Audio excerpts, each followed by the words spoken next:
Hello mga kumari kong hilaw. This is your Mommy Mitch trying to vlog at the age of 24. So ngayong araw nga ay may lakad na naman ng person na ito. Kami nga pala ay nakagayak papunta ulit ng Wilcon. Pagpasensya nyo na ang background ko dyan at talaga naman ginagawa pa yung bahay kaya naman makalat pa. Aringat na naway pa ako ng anak dahil nga naman nalaglag yung laruan niya, iniwan na. Dito nga pala ulit kami sasakay sa van dahil nga may ilalagay na naman din yung mga pinamili mamaya galing sa Wilcon. Shoutout nga pala sa Ninong na talaga naman kaway ng kaway sa amin dito sa baba. Aringat nagdatingan na nga din ng iba naming kasama dahil bibilhin din daw sila. Nagamit nga din sa pinapagawa nilang bahay. Abay syempre kapag kabuntot si Mami Mitch, kabuntot din si Baby Miray. Hindi din nga papayag na hindi aala pa.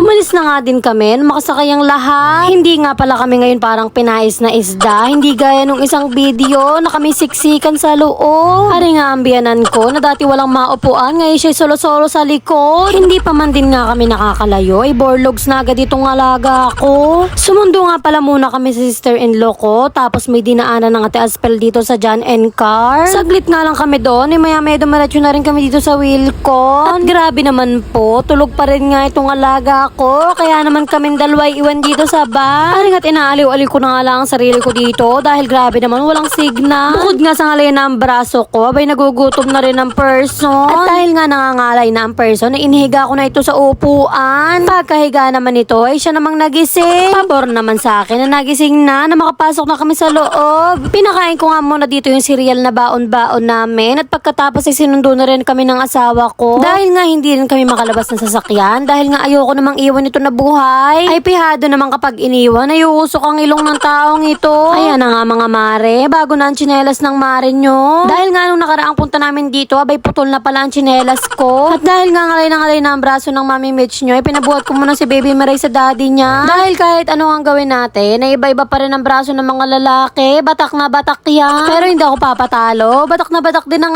akin. Syempre naman, ako nag-aalaga sa anak ko. Huwag kayong madudumi ang utak. Bumili na nga pala kami ng doorknob sa pinto ng CR namin. 3 pirasong doorknob nga ang aming binili dahil nga 3 ang pinto ng CR. 2 nga lang ang CR sa bahay. Kaso mo yung isang CR ay dag-upa sa 2 kwarto. Kaya naman 2 ang pinto, 2 din ang doorknob. Bumili na nga rin pala kami ng pinto para nga naman pag nag-tiles ay hindi na mahirapan ng mga panday. Dahil ipapakabit na nga rin itong pinto na binili namin. Patapos na nga din kami dito sa Wilcon. Kaya naman ito ako, gumamit muna ng restroom nila. Nakakatuwa naman ang CR nila dito dahil napakalinis. May iyakang gamitin. Maya-maya nga lang, inilabas na rin ang aming biniling pinto. At isa-isa na nga din itong ipinata sa loob ng van. At nag-ala Spider-Man na naman nga kami diyan dahil naharangan ng pinto na yan ang dadaanan namin papasok. Palubog na nga din ang araw at napakaganda ng langit. Kaya naman vinidyoan ko ito. Napaka-peaceful nga at nakaka-relax ang itsura nito. Bago nga pala kami tuloy yung umuwi, dumaan muna kami dito sa McDo para kumain ng dinner. At pagpasok ko nga sa loob, inabutan ko ang anak ko na tuwang-tuwa sa Happy Meal. Kaya naman binilhan namin siya ng Happy Meal. Aring at na-order pa lang kami, abay umupo na agad ng batang ito sa upuan niya. Hindi naman halatang nagugutom na. Habang naghihintay nga kami ng order namin, ipinabili muna namin ng asawa ko ng gatas ni Miraya. Maya nga lang, dumating na rin ang order namin at nauna na rin nga kaming kumain. Hindi pa man din nga katagalan na dumating ang order namin, dumating na rin ng asawa ko at kumain na nga din sila. Pagkatapos nga namin kumain, umuwi na din kami. O siya, salamat sa pag-aksaya ng oras nyo. Hanggang dito na lang muna ulit ako. Makikilike, comment, and share na din. Bye-bye!